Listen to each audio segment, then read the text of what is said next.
Hello guys, welcome back to our channel simplified study official. तो guys, आज की इस वीडियो में हम पढ़ने वाले हैं कॉमर्शियल लॉ की बुक से chapter number 1 definition and nature of contract. तो इस वीडियो में हम चैप्टर नंबर 1 को स्टार्ट कर रहे हैं। ठीक है, आने वाली सारी वीडियोस में हम कमर्शियल लॉ को कंप्लीट करेंगे एंड बाकी आपके जो भी सब्जेक्ट्स हैं उसको हम कंप्लीट करेंगे। ठीक है, तो आपका जो ये यूनिट 1 है इसमें आपके काफ़ी सारे चैप्टर्स आते हैं। ठीक है, definition and nature of contract, offer and acceptance, consideration, capacity of parties, ये सारे चैप्टर्स हम कंप्लीट करेंगे एंड फुल बुक आपकी कंप्लीट करेंगे, फुल सिलेबस। ठीक है, काफ़ी इजी वे में करेंगे एंड कमर्शियल लॉ की फुल प्लेलिस्ट का लिंक डिस्क्रिप्शन में आपको मिल जाएगा। इंस्टाग्राम @simplified study official पे आप हमें फॉलो कर सकते हैं, जहाँ पे आपको नोटिफिकेशन नोट्स वगैरह मिल जाएंगे।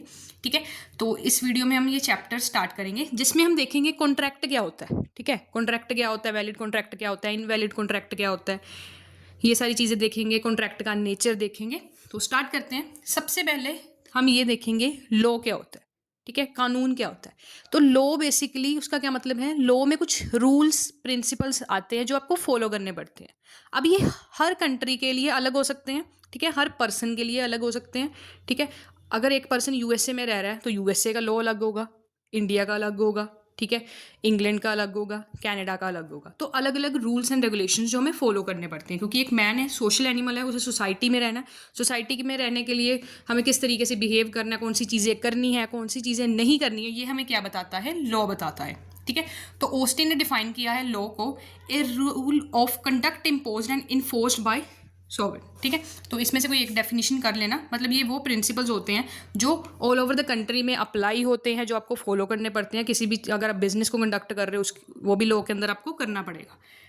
नेक्स्ट है, अगर हम सिंपल वर्ड्स में कहें, लॉ हमें बताता है कि किस तरीके से एक पर्सन को अपने एक्शंस करने हैं, किस तरीके से पर्सन को अपना काम करना है, कौन सी चीज़ें हमें नहीं करनी है, कौन सी चीज़ें हमने करनी है।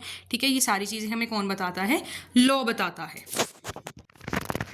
जैसे कमर्शियल लॉ हो गया, बिजनेस लॉ हो गया, कंपनी लॉ हो गया, ये हमें, जैसे कमर्शियल लॉ ये हमें बताता है किस तरीके से हमने बिजनेस डीलिंग करनी है। ठीक है, किस तरीके से एक बिजनेस फर्म लीगल फ्रेमवर्क के अंदर काम करेगी। ठीक है, जो गवर्नमेंट ने रूल्स एंड रेगुलेशंस बनाया, जो लॉ बनाया, उसी के अंदर हमें क्या करना है, काम करना है। ये हमें बताएगा किस तरीके से एक ऑर्गेनाइजेशन चलेगी, जिसे हम business law, commercial law, mercantile law कहते हैं। ठीक है, तो यहाँ पे अलग अलग लॉज आ जाते हैं। पहला है मर्सेंटाइल लॉ।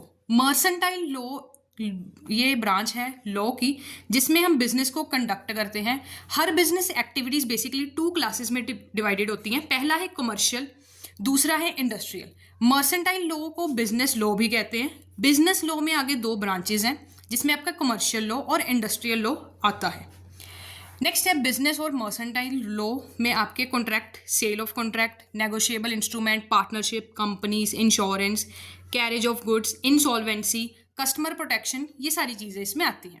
नेक्स्ट है law of contract. Law of contract जो है ये मोस्ट इंपॉर्टेंट ब्रांच है कमर्शियल लॉ की। ये उस पर्सन को, मतलब उस पर्सन को या उस ऑर्गेनाइजेशन को इफेक्ट करता है जो बिजनेस कर रही है या नहीं कर रही है।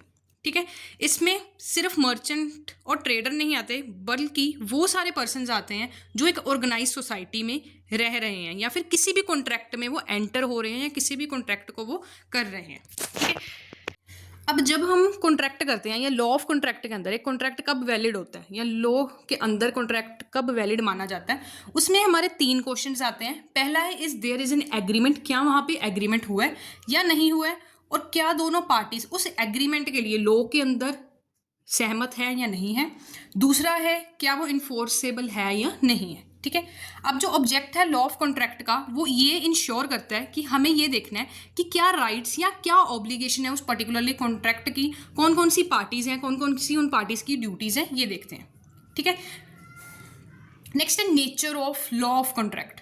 लॉ ऑफ कॉन्ट्रैक्ट वो ब्रांच है लॉ की जो डिटरमाइन करता है, मतलब इसमें एक प्रॉमिस होता है। फॉर एग्जांपल, अगर मान लो आप किसी पर्सन से कोई भी गुड खरीद रहे हो, मतलब मान लो अगर मैं कोई भी चीज़ खरीद रही हूँ, मान लो मैं पेन खरीद रही हूँ, मैं शॉपकीपर के पास गई, मैंने कहा मुझे पेन चाहिए। ठीक है, उसने कहा कि 10 रुपये का पेन है, तो मैंने उसको 10 रुपये दिए। ठीक है, मैंने उसको प्रॉमिस किया कि मैं 10 रुपये दूंगी और उसके बदले में वो मुझे पेन दे देगा। ठीक है, तो यहाँ पे सबसे पहले ऑफर हुआ, एक्सेप्टेंस हुआ एंड ये कॉन्ट्रैक्ट वैलिड माना जाएगा। ठीक है, नेक्स्ट है history of Indian contract act 1872। अब ये याद रखना है, इंडियन कॉन्ट्रैक्ट एक्ट जो है ये 1872 में आया था एंड इसमें ये इसकी सारी हिस्ट्री बताई हुई है। जो इसकी हिस्ट्री, सबसे पहले जो ये कॉन्ट्रैक्ट था इंडियन कॉन्ट्रैक्ट एक्ट 1872, ये कब आया था? सितंबर 1, 1872 को ये आया था। ठीक है, इस एक्ट के अंदर ये जो एक्ट है ये 266 सेक्शंस इसमें आ जाते हैं, जिसमें सब ग्रुप्स आपके आ जाते हैं, जैसे general principle of law of contract, ये सेक्शन 1 से लेके 75 तक आता है। Contract relating to sale of goods, ये 76 टू 124 सेक्शन तक आता है। ठीक है, स्पेशल काइंड्स ऑफ कॉन्ट्रैक्ट ये 125 सेक्शन से लेकर 238 सेक्शन तक आता है। And contract related to partnership ये आपका 239 सेक्शन से लेकर 266 सेक्शन तक आता है। ये जो सेक्शंस हैं ये कॉन्ट्रैक्ट एक्ट 1972 के अंदर आते हैं, जिसमें आपके आगे 2 न्यू एक्ट्स इंट्रोड्यूस हुए थे उसके बाद 1972 के बाद। पहला है सेल ऑफ गुड्स एक्ट 1930, दूसरा है पार्टनरशिप एक्ट 1932। ठीक है, इंडियन कॉन्ट्रैक्ट एक्ट की बात करें तो प्रेजेंटली, ठीक है, एट प्रेजेंट ये 2 पार्ट्स में डिवाइडेड है। ठीक है, फर्स्ट आपका जो है ये डील करता है general principles of law of contract, जो हर कॉन्ट्रैक्ट में अप्लाई होता है। जो सेकंड पार्ट है सेक्शन 124 से लेके 238 तक, ये डील करता है उन कॉन्ट्रैक्ट्स की जो जिसमें indemnity and guarantee, bailment and pledge agency, जो आपके नेक्स्ट चैप्टर्स आने वाले हैं, ठीक है, जो आप आगे आप पढ़ोगे वो इसमें आ जाते हैं। ठीक है, नेक्स्ट है एक्ट नॉट एक्सक्लूसिव। अब इसमें ये जो एक्ट है, ठीक है, इसमें बेसिकली जनरल प्रिंसिपल्स आएंगे। जो कॉन्ट्रैक्ट एक्ट है वो डील करता है certain special types of contract में, for example indemnity, guarantee, agency. ये हमें रूल ऑफ लॉ प्रोवाइड नहीं करता है, मतलब कह सकते हो इसमें contract of insurance, negotiable instrument, transfer of property, contract by joint venture, ये सारी चीज़ें आती हैं। नेक्स्ट है फॉर्मेशन ऑफ कॉन्ट्रैक्ट।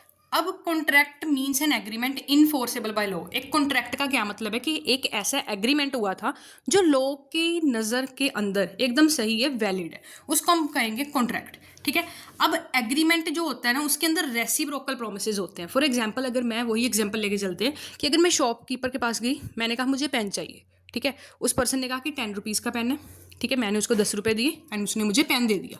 तो यहाँ पे उसने मुझे प्रॉमिस किया कि वो मुझे पेन देगा, मैंने प्रॉमिस किया कि 10 रुपये दूंगी। ठीक है, तो यहाँ पे प्रॉमिस जो है ये उसका रेसिप्रोकल है, मैंने अपना प्रॉमिस पूरा किया, वो भी अपना प्रॉमिस पूरा करेगा। ठीक है, 2 पार्टीज के अंदर ये रेसिप्रोकल ऑफ प्रॉमिसेस होगा। एक कॉन्ट्रैक्ट एक ऐसी ऑब्लिगेशन है जिसमें हम अपना प्रॉमिस को परफॉर्म करेंगे। अब इसमें 3 चीज़ें आती हैं, by agreement and contract, by standard form contract, by promissory estoppel. सबसे पहले है बाय एग्रीमेंट एंड कॉन्ट्रैक्ट। जो मोस्ट कॉमन वे है कॉन्ट्रैक्ट को करने का वो है प्रोसेस ऑफ म्यूचुअल नेगोशिएशन, जिसमें दोनों पार्टीज एक बेसिकली कह सकते हो क्या करती हैं, एग्रीमेंट करती हैं, जिसमें वो दोनों एक्सेप्ट होती हैं कि मैं इतना पैसा दूंगा, आपने मुझे उसके बदले में ट्रांसफर करना है गुड्स को। ठीक है, एंड ये जो सारा कॉन्ट्रैक्ट है ये इनफोर्सेबल बाय लॉ होना चाहिए, लॉ के अंदर। ठीक है, ये क्या होना चाहिए, एकदम सही होना चाहिए।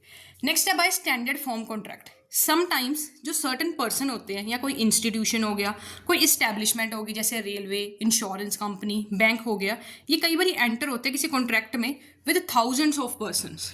ठीक है, एक मतलब अब मैंने आपको बताया इसमें 2 पार्टीज होती हैं। ठीक है, जैसे मैंने आपको शॉपकीपर और अपना एग्जांपल दिया कि मैंने पेन लिया उससे। कई बार ऐसा होता है कि एक पर्सन थाउजेंड्स ऑफ लोगों के साथ, ठीक है, बहुत सारे लोगों के साथ हम कॉन्ट्रैक्ट करते हैं। ठीक है, उस केस में नेगोशिएबल इतना पॉसिबल नहीं है, तो कॉन्ट्रैक्ट जो होता है ये स्टैंडर्ड फॉर्म में होता है। ठीक है, नेक्स्ट है by promissory estoppel. Sometimes there may be no contract in strict sense of term, but a person making a promise may bound because application of equitable doctrine of estoppel. अब इसमें आपका क्या होता है, जो कॉन्ट्रैक्ट है वो डॉक्ट्राइन ऑफ एस्टॉपल के अंदर आता है। अब ये डॉक्ट्राइन ऑफ एस्टॉपल क्या होता है ये हम ना आगे पढ़ने वाले हैं, तो हम वही आपको आगे जो पढ़ाऊंगी उसी में हम ये टॉपिक कवर कर लेंगे। ठीक है, अब ये कॉन्ट्रैक्ट क्या है, कॉन्ट्रैक्ट एक ऐसा एग्रीमेंट है। ठीक है, मतलब कॉन्ट्रैक्ट एक एग्रीमेंट होता है जिसमें आपको, जैसे मैंने आपको बताया, इसमें आपका ऑफर एंड एक्सेप्टेंस होता है, वो आप आगे पढ़ोगे। कॉन्ट्रैक्ट एक ऐसा एग्रीमेंट है जिसमें आपकी ऑब्लिगेशंस होती हैं, बोथ पार्टीज़ की होती हैं, प्रोमिसेस होते हैं जो आपको पूरे करने पड़ते हैं। ठीक है, नेक्स्ट है 2 एसेंशियल एलिमेंट्स ऑफ कॉन्ट्रैक्ट। अब कॉन्ट्रैक्ट के ना 2 एसेंशियल एलिमेंट्स हैं, इन दोनों में से एक भी पूरा नहीं होगा तो ये कॉन्ट्रैक्ट वैलिड नहीं माना जाएगा लॉ के अंदर। पहला है एन एग्रीमेंट। अब जो ये एग्रीमेंट है ये डिफाइन किया गया है सेक्शन 2 सबसेक्शन ई के अंदर कि हर प्रॉमिस, ठीक है, हर प्रॉमिस या हर सेट ऑफ प्रॉमिसेस जो कंसिडरेशन के बदले में, ठीक है, उसमें कोई आप मनी पे कर रहे हो, कोई पैसा पे कर रहे हो, तो वो आपका एग्रीमेंट होगा। ठीक है, अब प्रॉमिस क्या है, प्रॉमिस डिफाइन किया गया है सेक्शन 2 सबसेक्शन बी के अंदर, ए proposal when accepted become promise, ठीक है। एग्रीमेंट में आपका प्रपोजल होता है और ऑफर होता है एक पार्टी की तरफ, एंड दूसरी पार्टी उसे एक्सेप्ट करती है। इसका एक एग्जांपल लेते हैं, एग्जांपल से समझते हैं। फॉर एग्जांपल मुझे कार बाय करनी है, ठीक है, मैं कार के शोरूम में गई, मैंने बहुत सारी कार्स देखी, ठीक है, उसमें से मुझे एक कार पसंद आ गई। तो उस पर्टिकुलरली सेलर ने मुझे कहा कि ये जो कार है ये आपको डिस्काउंट वगैरह लगा के या फिर जो भी ऑफर वगैरह जो भी चल रहा है वो लगा के आपको 10 लाख की पड़ेगी, ठीक है। उसने मुझे ऑफर दिया। अब ये मेरे पे है क्या मैं उस ऑफर को एक्सेप्ट करके उसको बाय करती हूँ या नहीं करती हूँ। अगर मैंने उसको एक्सेप्ट किया, हाँ भाई मैं 10 लाख में ये पर्टिकुलरली कार खरीदने के लिए रेडी हूँ एंड इसकी मैं पेमेंट वगैरह करूँगी, ठीक है, तो ये हमारा वैलिड कॉन्ट्रैक्ट हो गया। इसमें एक्सेप्टेंस होगी, मतलब इसमें सबसे पहले ऑफर दिया और उसके बाद ऑफर को एक्सेप्ट करेगा, ठीक है। विदाउट एक्सेप्टेंस ये कॉन्ट्रैक्ट हो ही नहीं सकता।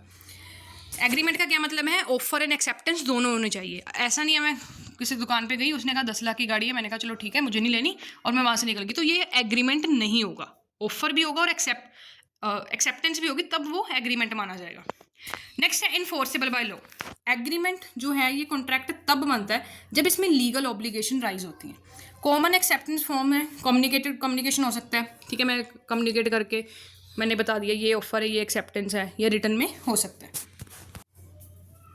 नेक्स्ट गाइस, ये इस चैप्टर का मोस्ट इंपॉर्टेंट क्वेश्चन है एंड इसमें से ज़्यादातर क्वेश्चन आपके आए हैं। अगर आप प्रीवियस ईयर के क्वेश्चन उठा के देखोगे ना तो आपको पूछा जाएगा कॉन्ट्रैक्ट क्या होता है, ठीक है, क्या उसके एसेंशियल एलिमेंट्स हैं।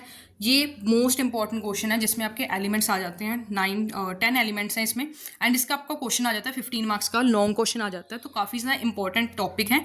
ये हम करेंगे अपनी नेक्स्ट वीडियो में, क्योंकि मैं आराम से आपको एग्जाम्पल के थ्रू इसे पढ़ाऊंगी, क्योंकि ये मोस्ट इंपॉर्टेंट है, ठीक है। तो उसकी वीडियो का लिंक डिस्क्रिप्शन में दे दूंगी। बाकी और किसी सब्जेक्ट की सीरीज चाहते हो तो आप कमेंट करके बता सकते हो। आज की इस वीडियो में इतना ही। वीडियो कैसी लगी कमेंट करके ज़रूर बताना, and Instagram @simplified study official पे आप फॉलो कर सकते हो हमें। तो आज की इस वीडियो में इतना ही। Thanks for watching.